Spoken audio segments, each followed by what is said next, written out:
Joining the Hells Angels takes years. Leaving takes a second. One wrong word, one moment where the club decides you're a problem and everything you built is gone. Sometimes you go with it. This is what really happens when you try to walk away. The club that doesn't believe in goodbyes. The Hells Angels Motorcycle Club is built on one foundational idea that runs underneath everything else: the patches, the brotherhood, the runs, the code of silence, the entire mythology of freedom and the open road. That idea is simple, and it is stated plainly in the way the club operates. Membership is for life. This is not a slogan. It is not the kind of thing organizations say to sound tough, but don't actually mean. The Hells Angels mean it in the most literal possible sense. When you become a full-patch member of the Hells Angels, you are not joining a club that you can later quit the way you might quit a gym membership or leave a job. You are making a commitment that the organization treats as permanent, enforced through decades of cultural pressure and, in documented cases, enforced through violence. The club's constitution does not include a retirement clause. There is no section that describes how a member can hang up his colors and return to civilian life. The only way out that the club formally recognizes is death, the only exit that cannot be questioned or challenged or punished, because the man who takes it is no longer around to be held accountable. Everything else, every attempt to leave while still breathing, whether by choice or by being kicked out, falls into one of two categories. The club calls them out good and out bad. The difference between those two categories is the difference between walking away with your life intact and walking away with nothing. And even out good is considerably harder and more painful than the name suggests. To understand why leaving the Hells Angels is so complicated, why a man who has spent years earning his patch and building his life inside the club faces such a difficult road when he tries to walk away, you have to understand what the patch actually means inside the organization and what the organization demands in return for giving it to you. The patch is not yours. This is one of the most important things to understand about the Hells Angels, and it is one of the most misunderstood facts about the club. The three-piece patch, the top rocker with the club's name, the center Death's Head logo, and the bottom rocker identifying the chapter, belongs to the club, not to the member who wears it. The member is, in effect, a custodian of club property for as long as he holds good standing. When he leaves, the property goes back to the club, not because the club is taking something from him, but because it was never his to keep in the first place. This matters because it means that everything built around the patch, the identity, the relationships, the social world, the protection, the sense of belonging to something that the rest of the world cannot access, is also, in a sense, held on loan. When you leave, you lose all of it. Not gradually, immediately. The phone stops ringing. The men who were your brothers are no longer allowed to speak to you. The social infrastructure that has been the center of your life for however many years you wore the patch simply ceases to exist for you, as completely and as suddenly as a door slamming shut. That is what leaving the Hells Angels actually looks like at its most basic level, even under the best possible circumstances. It gets considerably worse from there. The way this lifelong commitment is built into a member's daily experience is what makes it feel so natural from the inside and so imprisoning from the outside. Every week, there are church meetings. Every major event requires attendance. Every decision to spend your time on something other than club business is a decision that needs to justify itself against the club's claim on your time and your presence. Over years, this constant demand reshapes how you spend your days, who you spend them with, and what you consider normal.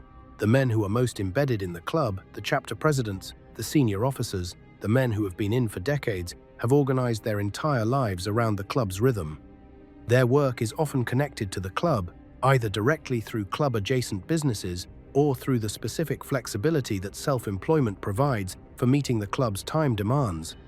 Their social world is the club. Their sense of who they are is inseparable from what the patch says about them. When that infrastructure is removed, what remains is not simply a man without a club. It is a man who has to reconstruct the basic building blocks of daily life, how he spends his time, who he spends it with, what he is working toward from scratch, in middle age or beyond, without the resources and relationships that ordinary people have typically spent decades developing. The club creates this dependency deliberately, whether or not it explicitly designs it that way.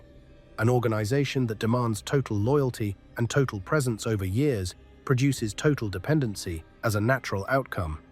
The men who built their entire adult lives inside the Hells Angels did not make a mistake by doing so. They did exactly what the organization asked of them. The consequence, when leaving becomes necessary or unavoidable, is that they are leaving behind a life rather than just a club. That is the hidden cost built into the commitment that every prospect makes before he fully understands what the commitment means. Let me say one thing, and then I won't bring it up again. I have gathered everything you could possibly imagine about bikers and hidden secrets into this book. Available at my website, theinvestigator.com. If you want it, it is there. That is all. The two ways out and what they actually mean. The Hells Angels divide departures into two categories, and the distinction between them shapes everything that follows for the man who leaves. Out, good. This is the club's term for a member who leaves under circumstances that the chapter and the broader organization accept as legitimate. A man who is dealing with serious health problems. A man whose family situation has become impossible to manage alongside the demands of full membership. A man who has served the club for decades and who the chapter agrees, after discussion, can step back from active membership without having betrayed anything. Less than 10% of members who leave do so this way. The number being that low tells you something important about how rare it is for the circumstances to align in a way that the club considers acceptable. Being out good does not mean what most people assume it means. It does not mean you stay friends with your old brothers and occasionally meet for coffee and reminisce about the old days. It does not mean you keep your leather vest in the closet. It does not mean you can still ride with the club or attend events or maintain the relationships that defined your life for however long you were a member. What it means, practically, is that the club will not come after you. You are no longer a member, but you are not an enemy. The men who were your brothers may still speak to you, though the club's rules discourage even this, and no one has been instructed to hurt you. You still have to give back the patches. You still have to surrender or modify everything with the club's imagery on it. Clothing, jewelry, anything with the Death's Head logo. And your tattoos, which are called skin patches in the club's language, present a specific problem. A member who leaves on good terms typically gets what is called an out date added to the tattoo, a date that records when the person left the club. So the tattoo is transformed from a current membership mark into a historical one. It's the difference between wearing a team jersey during the game and framing it on the wall after you retire. The ink stays on the skin. The status it represents has an end date attached. Out bad. This is the category that covers everyone who does not qualify for the first category. Men who are kicked out for violating the code, snitching, stealing from the club, disrespecting a senior member in a way the chapter will not overlook, or any number of other violations that the club considers serious enough to terminate membership. Men who try to leave without the club's blessing. Men who do something that puts the club at risk or embarrasses it in ways that the membership has voted are unacceptable. Being out bad means something very different from being out good. The club treats you as an enemy. Members who interact with you risk their own status. And your tattoos, those skin patches that mark your history with the club, are in specific documented cases removed, not covered up with another tattoo. Removed. Former undercover agent Jay Dobbins, who wrote about his time inside the Hells Angels in his book No Angel, described the specific methods that have been used to take back the ink from members who left under bad circumstances, carving, burning, and the particularly brutal technique involving a cheese grater against skin. These are not stories. They are documented facts that appear in court records from cases where the violence that accompanied a removal was prosecuted as assault. The tattoo removal is not primarily about punishment, though it functions as that too. It is about property. The club's imagery belongs to the club. If a member's departure is not sanctioned by the club's property, which the departed member is now wearing on his skin, is being used without permission. The removal is the club enforcing its intellectual property in the most violent possible way. The specific threshold that separates out good from out bad is not written in any publicly available document, which means it is applied with the kind of inconsistency that any unwritten rule tends to produce. What one chapter considers acceptable grounds for a clean departure, another chapter might not. What one set of officers considers a sufficient explanation for leaving, Another set might view as disrespect. The application of the distinction depends on the specific people making it, in the specific moment they are making it, in the specific context of whatever else is happening inside the chapter at that time. This uncertainty is itself a form of control. If a member knew with certainty that his specific circumstances would qualify for an outgood departure, he could plan accordingly. If he doesn't know if the answer depends on a vote by men whose current mood and politics he may not fully understand, and if getting it wrong means being classified as an enemy rather than a retired brother, the uncertainty produces caution. Caution keeps people inside. That may not be the calculated purpose of the rule's ambiguity, but it is the documented effect. There are also cases where the classification changes after the fact. A man who left under what he believed were good terms can find, years later, that the classification has been reconsidered. A new chapter president with different views about the circumstances of the departure, a grievance that was set aside at the time and has now been revisited. A specific act in the years following the departure, speaking publicly, cooperating with law enforcement in some peripheral way, maintaining contact with current members in violation of the rule that retroactively reclassifies the departure. The outgood designation is not a permanent legal protection. It is the current position of the current chapter leadership, subject to revision under circumstances the former member may not be aware of and cannot control. George Christie, the most public exit. No exit from the Hells Angels in modern history has been more documented, more discussed, or more carefully observed than the departure of George Christie, who served as president of the Ventura, California chapter from 1978 to 2011, 33 years, making him the longest-serving chapter president in the club's history. Christie joined the Hells Angels because it was what he had wanted since he was a kid in California in the mid-1950s, when he caught sight for the first time of a long-haired, denim-jacketed biker and understood immediately that this was the life he was drawn to. He became a full-patch angel in the Los Angeles chapter in 1976, was running that chapter 6 months later, and founded the Ventura chapter in 1978. He built it into one of the most organized and most respected chapters in the country. He was smart, thoughtful, and strategic, in a way that most people in the outlaw biker world were not. By 2011, after 3 decades as chapter president, after multiple federal charges and multiple prison sentences, and years of watching the organization he had given his life to change in ways he could not fully reconcile with the brotherhood he had signed up for, Christie resigned. He walked away from the Ventura chapter, from his membership in the Hells Angels, and from the world that had defined his entire adult life. He described what happened next with a specificity and an honesty that made his account one of the most valuable public records of what leaving the club actually feels like from the inside. First came the isolation. The men he had ridden with for decades, the brothers he had trusted with secrets he could never share with anyone else, the people who had made up his entire social world, they were suddenly gone. Not because they chose to leave his life, because the club's rules made continued contact dangerous for them. A member who stayed in contact with Christie after he left risked having his own membership called into question.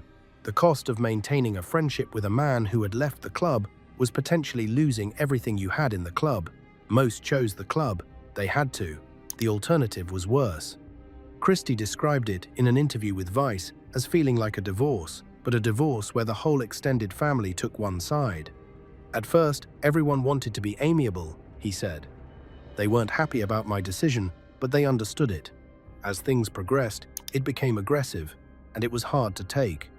The phone rings and you pick up, and it's one of your former brothers, and he tells you you're no longer a friend to us. That's my whole life, because I didn't have many friends outside the club. It was a hard pill to swallow. That line, "I didn't have many friends outside the club," is the most important thing Christie said about the experience of leaving. It captures the specific trap that the Hells Angels' social structure creates for its members over time. The club demands so much of your time, your loyalty, and your presence that outside relationships wither. The job you might have in the outside world, the friends from before you joined, the family who never understood why you wanted this life, all of it becomes secondary, then tertiary, then effectively non-existent. By the time you are a senior member who has been inside the club for decades, the club is not just your social world, it is your only social world. When you leave alone. You start over, in middle age or beyond, without the relationships, without the reputation that the patch provided, without the specific structure of identity that the club gave you. Christie was a strong enough person and a public enough figure to navigate that transition and build a new life. He wrote books, he gave interviews, he became, in his own way, a figure whose experience of the club and of leaving it gave him a platform that no one inside the club could match. He appeared in documentary series and spoke publicly about how the organization worked and what it cost. Most men who leave are not George Christie. Most men who leave do it in obscurity, without a book deal, without cameras interested in their story, without the specific combination of intelligence and visibility that made Christie's transition possible. They leave and they simply disappear from the social world they built into a life that the club's rules and the club's culture made it almost impossible to prepare for. What Christie's departure also illustrates is the specific legal complexity that follows senior Hells Angels members even after they leave. He served prison time for a conspiracy charge in the years after his departure time connected to activities from his Hells Angels years, not from anything he had done after leaving. This is a common experience for former members who had significant organizational histories. The legal exposure does not disappear when the patch is returned. Cases that were being built while you were a member, charges that connect to activities you participated in as a member, testimony that federal investigators have been developing for years, all of that continues to move through the justice system on its own timeline, regardless of your current status with the club. Christie's experience of being called a coward and having rumors circulated about him by the club after his departure is also worth examining carefully. This is not simply petty gossip. In the specific world the club inhabits, reputation is a form of currency and a form of protection. A man whose reputation in that world is that he left because he was afraid, or that he left because he was going to cooperate with police, or that he left because he had betrayed the brotherhood in some specific way, that man's reputation is damaged in ways that affect his practical safety. If the club's message to the broader outlaw world is that he left badly, even if that message is false, the practical consequences of that message are real. He was called a coward. Rumors circulated. None of those things were true, by his account and by the observable record. But the fact that the club deployed those tactics against a man who had led one of its most respected chapters for 3 decades tells you something about how seriously the organization takes its control over the narrative of departure. The official story of why someone left and what that departure means is as much the club's property as the patch's. Christie's departure was his choice. How it was described to the rest of the world that remained, at least for a time, the club's to define. The patch comes back. How and why? One of the most specific and most ritualized aspects of leaving the Hells Angels is the return of the patch, and understanding the details of that process tells you more about what the club actually is than almost anything else you can learn about it. When a member leaves, whether out good or out bad, the patches, the physical pieces of embroidered fabric that make up the 3-piece set, must be returned to the club, not to the chapter necessarily, to the club. These pieces of fabric are treated with the seriousness that a corporation treats its trademarks, because they are, in effect, the club's most important trademark. The Hells Angels have litigated their imagery in civil courts with the same aggression that major corporations use to protect their brands. They have sued companies, individuals, and organizations who used the Death's Head logo without permission. The club's intellectual property is not a legal abstraction. It is something that members understand they are holding in trust, and that the club will retrieve under any circumstances. The return of the physical patch is only part of what happens. Everything in the departing member's possession that carries the club's imagery must be surrendered or destroyed or modified. The leather vest, the specific style of clothing associated with club membership, jewelry, items in the home. The club's representatives will, in documented cases, actually come to a member's house to collect these things, a visit that is polite if the departure is on good terms, and that takes on a very different character if it isn't. Former undercover agent Jay Dobbins, whose book provides one of the most detailed accounts of club culture from someone who spent years inside it, described the principle clearly. If, for whatever reason, a brother quits the club, then the Hells Angels are bound to go to his residence and remove every article of clothing, furniture, and memorabilia that contain any reference to the Hells Angels, not merely to punish and divest him, but because the stuff simply is not his. That final clause, "the stuff simply is not his," is the key to understanding the whole dynamic. This is not about punishment or humiliation, though both of those things may accompany the process. It is about a genuine belief, built into the club's culture and enforced through its rules, that the imagery and the identity it represents belong to the organization rather than the individual. A man who wears the patch is expressing his membership. When membership ends, the expression must end. The club will make sure of it. The tattoo question is the most extreme version of this dynamic. A tattoo is permanent in a way that a leather vest is not, and the solution to that permanence depends entirely on whether the departure is sanctioned. A member who leaves on good terms gets the out date. A member who leaves on bad terms has created a different problem: club property on someone's skin, without permission, being worn by someone who is now an enemy. The documented responses to this situation have included the forced removal described by Dobbins and others, using methods that range from improvised tools to deliberate burning. These are assaults. They have been prosecuted as assaults in cases where the victim reported them to law enforcement. They happen anyway, because the club's culture treats the recovery of its property as non-negotiable, and because the specific intimidation they represent is itself a message to everyone else watching. When leaving gets you killed, the Joel Silva case. The most extreme version of what can happen when the Hells Angels decide a member has become a problem was documented in federal court in California in a case that began with a murder in 2014 and produced convictions for multiple chapter presidents more than 8 years later.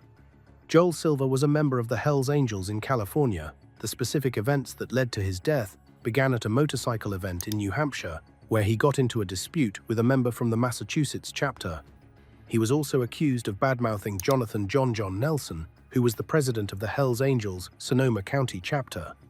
In the club's world, disrespecting a chapter president is not simply an interpersonal conflict, it is an organizational problem, and organizational problems require organizational solutions.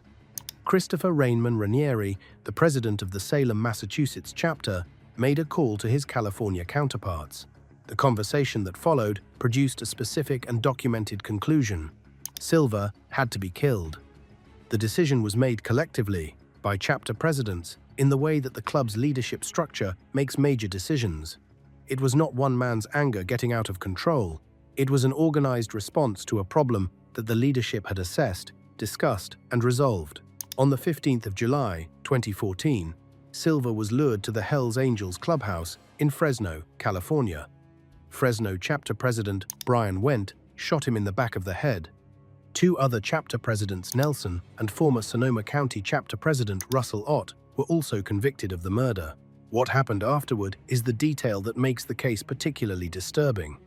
Merle Hefferman, a 54-year-old member of the Fresno clubhouse, who was known locally for organizing annual bicycle charity drives for underprivileged children, used his connections to arrange for Silva's remains to be secretly cremated at a local funeral home. For 8 years, Silva's family did not have a body to mourn. They did not know with certainty what had happened to him. They grieved in the specific, unresolvable way that families of the missing grieve without closure, without a funeral that resolves the loss into something that can be processed and eventually carried forward. For 8 years, the victim's family grieved without a body to mourn or certainty about what had happened to their loved one. FBI Special Agent in charge, Robert Tripp, said in a statement after the case came to trial. U.S. Attorney Ismail Ramsey was more direct. The Hells Angels murdered one of their own. After the murder, according to prosecutors, Ranieri flew from Massachusetts to Fresno to attend a party celebrating what had been done. The chapter presidents who had ordered and carried out a murder held a party. Joel Silva's family spent 8 years not knowing if their loved one was alive somewhere. Wendt, Nelson, and Ott were convicted of first-degree murder. They face mandatory life sentences. Ranieri was convicted for his role in masterminding the plot. Hefferman was convicted for disposing of the body. The Joel Silva case is the clearest and most recently documented proof of what leaving or being pushed out of the Hells Angels can look like at its most extreme. He did not even formally leave. He had a dispute. He said the wrong things to the wrong people. The chapter presidents who made the decision about what to do with him treated it as a management problem, solved it the way they solved management problems, and had a party afterward. The specific organizational process by which Joel Silva's fate was decided is the call from Massachusetts to California, the meeting of chapter presidents. The collective decision is the most important element of the case for understanding what the Hells Angels actually are as an institution. This was not a crime of passion. It was not an individual member losing his temper. It was a formal organizational decision made through the club's leadership structure that a specific person who had created a specific problem needed to be permanently removed. That distinction matters enormously for how the federal government eventually prosecuted the case. The RICO statute, the law that federal prosecutors use against organized crime, requires proving that an organization engaged in a pattern of criminal acts over time and that the people being charged participated in the organization as members or associates. The specific organizational nature of how Silva's death was decided chapter presidents, making a collective call, following the club's hierarchy, producing an outcome that reflected club policy rather than individual anger, was exactly what the RICO case needed to establish. The murder was not just a murder, it was an act of the organization, conducted through the organization's decision-making process by officers of the organization. Christopher Ranieri, flying to Fresno for a party celebrating the murder afterward, is the detail that stays with anyone who reads the case. A man flew across the country to celebrate the killing of a fellow member with the men who had done the killing, while that man's family began 8 years of not knowing what had happened to their loved one. The celebration was not hidden or secretive, it was communal. The chapter had resolved a problem, and the resolution was something to mark with collective acknowledgement. That is what AFA, Angels Forever, Forever Angels, looked like in the Fresno clubhouse in the summer of 2014. Cooperating with police, the most dangerous exit. There is one category of departure from the Hells Angels that the club treats with more hostility than any other, and it is not leaving because you are tired or leaving because your family can't take the life anymore. It is leaving by cooperating with law enforcement, becoming an informant, wearing a wire, helping federal prosecutors build the case that will send your former brothers to prison. In the club's hierarchy of betrayal, this sits at the very top. It is the worst thing a member can do, not because it is morally worse than murder, which the club also commits, but because it is a specific and targeted attack on the organization itself, on the code of silence that makes everything the club does possible. On the brothers who trusted you with information, you are now handing to the government on the entire structure of loyalty that the organization is built on. The patch that David Labrava left behind when he departed the Hells Angels in 2019 was described in public with careful language, in good standing, honorably, of my own free will. Each of those qualifications was necessary, communicating specifically to everyone in the club's world that his departure was sanctioned, that he was not an enemy, that the specific category of departed member who faces consequences did not apply to him. The people who leave by cooperating with police do not get that language, they get the opposite. They get what the club calls rat status, and that status, in the documented history of the Hells Angels and the broader outlaw motorcycle world, carries consequences that extend years and even decades past the cooperation itself. Stéphane Gagné, the Quebec Nomads member who cooperated with police and provided the testimony that eventually helped convict Maurice Boucher for ordering the murders of prison guards, spent his cooperation period in protection. His testimony changed the legal history of the Quebec Hells Angels. His life after that testimony was shaped entirely by the need to stay out of reach of an organization that does not forget cooperation and does not forgive it. The ATF agents who infiltrated the club, Jay Dobbins, and others who spent years undercover inside chapters across the country know this reality from the other direction. Dobbins had his house firebombed after Operation Black Biscuit was revealed. The threat against him and his family lasted for years. He had not been a member. He had merely posed as one. The club's response to discovering that someone had been gathering information from inside their world was targeted, sustained, and personal. For actual members who cooperate, men who wore the patch, who attended church meetings, who sat at the table and heard things that no one outside the club was supposed to hear, and who then told prosecutors about those things, the consequences are permanent. The code of silence that the club enforces through its culture and its violence does not have a time limit. A man who cooperated 20 years ago is not forgiven. He is simply harder to reach now than he was when the cooperation first became known. This is part of why federal prosecutors consider Hells Angels informants so valuable and so rare. Getting a member to cooperate is genuinely difficult because the member understands exactly what cooperation costs and has spent his time in the club building the specific kind of loyalty that makes that cost feel too high. The men who cooperate anyway typically do so because the alternative, the sentence they are facing if they don't, is worse than whatever the club might do to them eventually. They make a calculation about which threat is more immediate, which one is more certain, and which one they can do something about. Federal prosecutors, by offering cooperation deals, are essentially asking men to trade one existential threat for another. The specific calculation that a member has to make when deciding whether to cooperate with federal investigators involves weighing two very different categories of threat and making that calculation under the specific pressure of an arrest or an indictment, when the information prosecutors are offering in exchange for cooperation is being presented alongside the sentence they intend to seek if cooperation is refused. The threat from federal prosecutors is immediate and quantifiable. A RICO conviction carries mandatory minimum sentences. Drug trafficking charges have specific sentence ranges. The prosecutors in the room will tell you, clearly, what you are facing if you don't cooperate. And the numbers are not abstract, they represent years of your life, decades, sometimes the rest of your life. The offer they are making is the chance to reduce those numbers in exchange for information that will produce charges against other people. The threat from the club is less immediate and less quantifiable, but no less real in the assessment of anyone who has spent time inside the organization.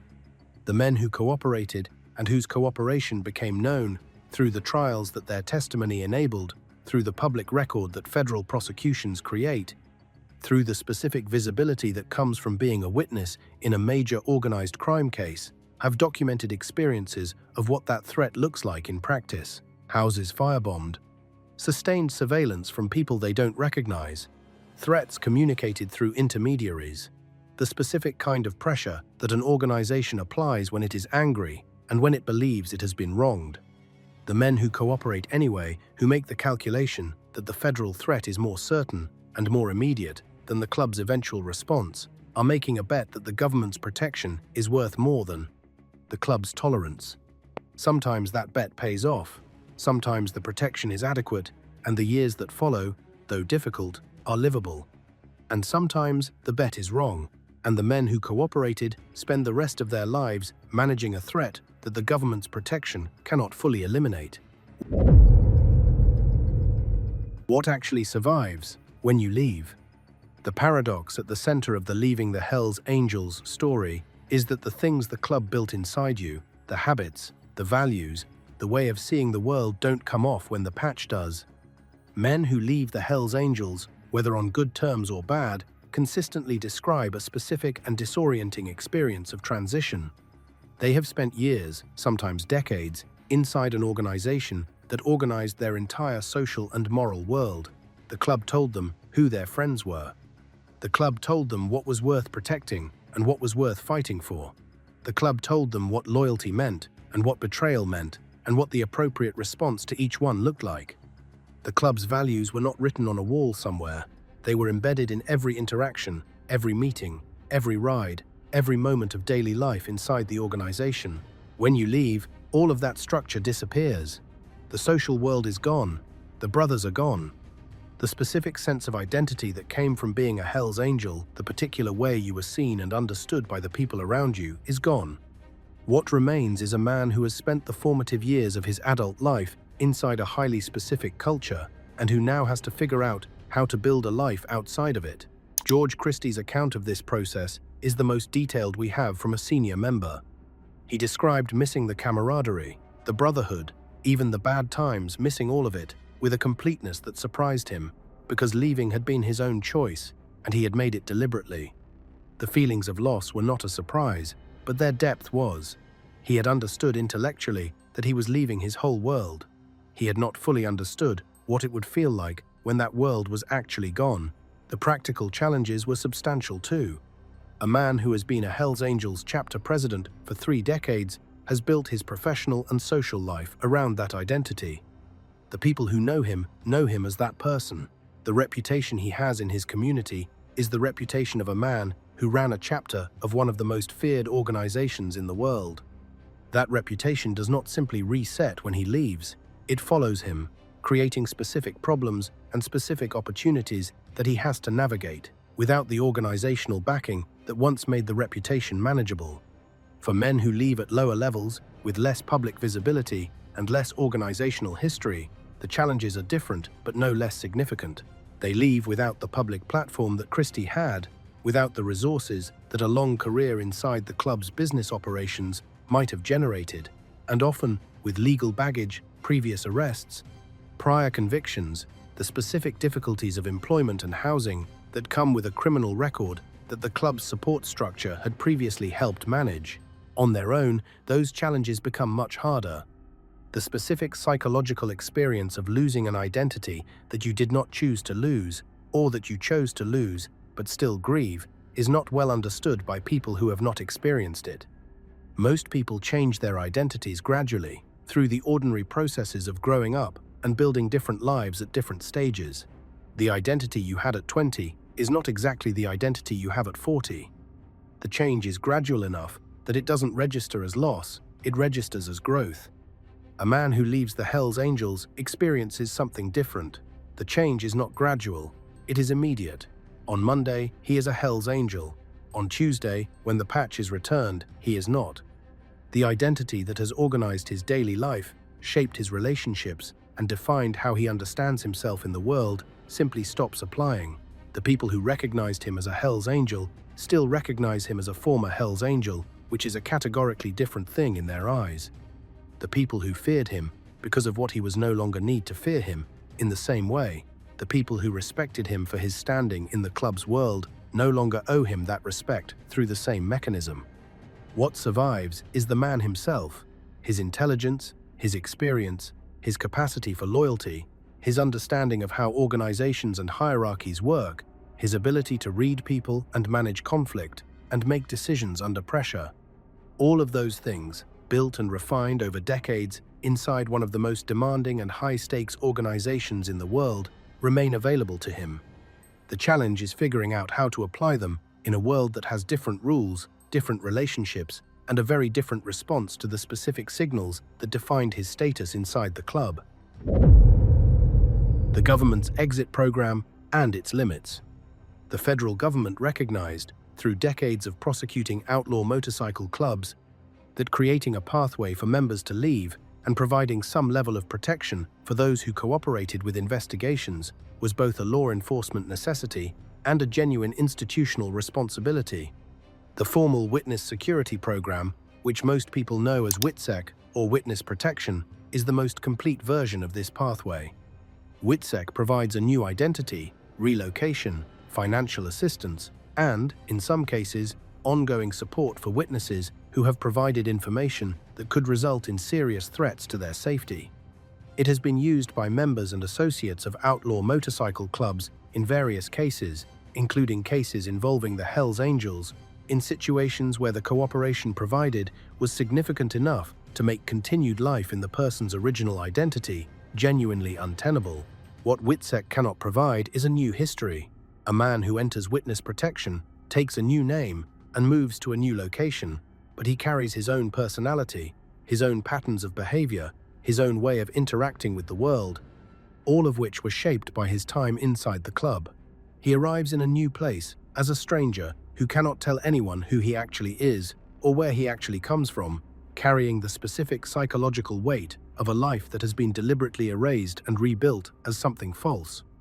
The men who have gone through this process and spoken about it describe it as a form of grief, the grief of losing your identity on top of the grief of losing the organization and the people you knew inside it. You are not simply rebuilding your life after the club, you are rebuilding your entire sense of who you are with new information about who you are supposed to be, in a place where no one knows you and where the truth about your actual history must be permanently concealed. Former members who did not enter witness protection, but who left under circumstances that made their safety precarious, describe a different version of the same challenge. They live with what might be called ongoing threat management, the continuous assessment of whether the organization they left has decided to revisit the question of their status, whether anyone they encounter is connected to the club, whether the departure that seemed resolved years ago remains resolved under whatever current circumstances might have changed inside the organization. The club does not formally maintain a list of people it intends to harm.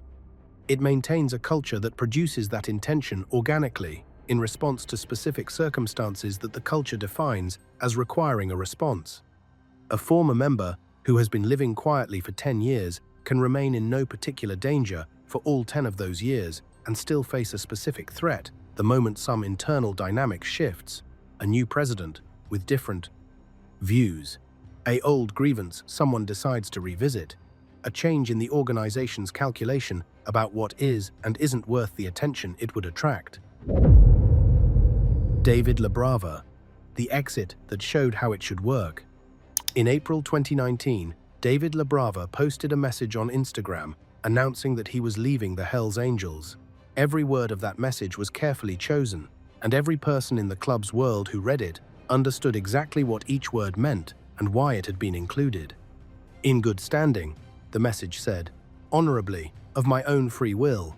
Those three qualifications were not decorative, they were functional.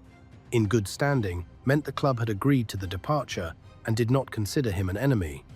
Honorably meant he had not violated the code in ways that would classify him as out bad. Of my own free will meant the departure was not the result of pressure from outside the club, not a cooperation agreement with law enforcement, not a forced expulsion, but a genuine personal decision made freely. Labrava was not just a Hells Angel. He was one of the most visible members the club had ever had, because he was also an actor who had played Happy Loman on Sons of Anarchy for all 7 seasons of the show, the club's designated hitman, in a role that was specifically chosen for a man with his background, because the specificity of his experience made the performance credible in ways that a purely fictional character written by writers without that experience could not have been. He was also the show's technical consultant, the man who told the production what was accurate about club culture and what was not. His departure from the Hells Angels was handled with more care and more public documentation than most. The Instagram post was itself a form of messaging not just to his former brothers, but to everyone who would observe the departure from the outside, establishing the specific category of the exit in language that was unambiguous. He was not a rat. He was not kicked out. He had made a decision, the club had accepted that decision, and the relationship was over. What Labrava's departure illustrated was what the best possible version of leaving the Hells Angels looked like: a man with the standing to negotiate his exit, an organization willing to acknowledge the legitimacy of the decision, and a public record that communicated the terms clearly enough to remove any ambiguity about whether he was an enemy. Even so, he was leaving behind decades of relationships, a specific identity that had been central to how the world understood him, and a brotherhood that would now be observing the specific rule that former members should not be in contact with current ones. He transitioned to focusing on his acting career and on his experience with the club as a subject for public discussion. He was one of the clearest cases of a man who had built enough of a life outside the club, and his entertainment career had been substantial enough and visible enough that the transition had a landing place waiting for him. Most men who leave do not have that. They leave into the specific void that the club's demands on their time and attention have created in the part of their life that was not the club. Why men stay and what that tells us about leaving. The real question underneath every story about leaving the Hells Angels is why so many men don't. Why, given everything that the club demands, given the legal exposure and the violence and the loss of outside relationships and the constant surveillance and the specific knowledge of what happens to people who cross the organization, why do men stay? The answer is the same thing that makes leaving so hard. The brotherhood is real, the sense of belonging is real, the specific feeling of being part of something that the rest of the world cannot access, of being trusted by men who trust almost no one, of having an identity that is understood and respected within the world you inhabit. All of that is real, and all of it is extraordinarily powerful for men who have not found that kind of belonging anywhere else. George Christie put it plainly, "I miss the camaraderie, the brotherhood. I miss the good times. I even miss the bad times." He left because he had concluded, after decades of watching the organization, that the club's direction had moved away from what he had joined. He left on his own terms, which gave him more control over the transition than most men have, and he still missed it, with a completeness that surprised him years afterward. That specific longing for the thing you chose to leave behind, or the thing that was taken from you, or the thing that ended when the patch was returned, is the most honest truth about what leaving the Hells Angels actually costs. The stories of violence and intimidation and forced tattoo removal are real and documented. But underneath all of them is a simpler and more universal human truth. Belonging is one of the things people need most, and an organization that provides that belonging at the level the Hells Angels provides, it is not something you walk away from easily, regardless of what it costs you to stay. The men who leave, whether through the careful public negotiation of a George Christie or a David Labrava, or through the violence of being forced out, or through the extremity of the Joel Silva case, all pay some version of the same price. The world they built inside the club does not exist for them anymore. What they do with the space that leaves behind is the rest of their story. It is always the harder story to tell because the club provides the drama. The life after is quieter, more ordinary, and often more painful in ways that are harder to document than a motorcycle run or a federal racketeering case. The truth about leaving the Hells Angels is that you don't leave the Hells Angels. You leave behind everything that being a Hells Angel gave you. The club made sure that was the deal from the beginning. They just didn't explain how heavy the price would feel when the time came to pay it. The specific reason that the brotherhood matters so much more than the money, more than the protection, more than any practical benefit the club provides, is what it replaces. For many of the men who end up in the Hells Angels, the club's brotherhood fills a space that other institutions in their lives failed to fill. The family that wasn't there, the community that didn't accept them, the world that offered them work and rules and expectation without offering the specific sense of being seen and valued that the club provides to the men who earn their place in it. This is not unique to the Hells Angels. It is the structure of every total institution that demands complete loyalty. The military, certain religious communities, any organization that asks for everything and gives everything in return. What makes the Hells Angels specific is the combination of the demand with the specific social world that meets it. You give them everything, and what they give back is a genuine community of men who have made the same commitment, who understand the same code, and who will stand with you in ways that most people never experience from anyone. When you leave, you don't just miss the patch, you miss being that understood. You miss being in a room where everyone already knows exactly who you are and what you stand for, because they are the ones who tested you and decided you measured up. You miss the specific peace that comes from belonging so completely to something that questions of identity stop arising. Inside the club, you know who you are. Outside it, you have to figure that out again from the beginning. For men in middle age or beyond, that process of reconstruction is one of the most demanding things anyone can face. The club knew it would be. That was part of the design all along. The Hells Angels have spent more than 7 decades telling people that membership is forever. The documented history of what happens to people who try to disprove that claim suggests that the club is at least partially right. You can stop wearing the patch. You cannot stop having worn it. The men who left and survived Christie, Labrava, and the others who have been willing to talk publicly about what the departure actually looked like all described the same fundamental experience. A life divided by the moment of leaving, with everything that came before on one side and everything that came after on the other, and the distance between those two halves never quite closing. The men who left and didn't survive, whose stories end in federal murder cases, or in shallow graves, or in the specific ambiguity of a missing person who is never found, are the ones who demonstrate, in the clearest possible terms, what the club means when it says, membership is forever. The stories that get told about leaving the Hells Angels tend to focus on the most dramatic elements, the forced tattoo removals, the men who were killed, the federal informants who spent years hiding. Those stories are true and they are important, but they are not the whole story of what leaving actually means for the men who do it. The whole story also includes the quieter losses, the phone calls that stop, the absence of the men you once rode with, The specific kind of grief that comes from losing relationships that were built under the most intense possible circumstances and that cannot be replaced because the circumstances that built them cannot be reproduced.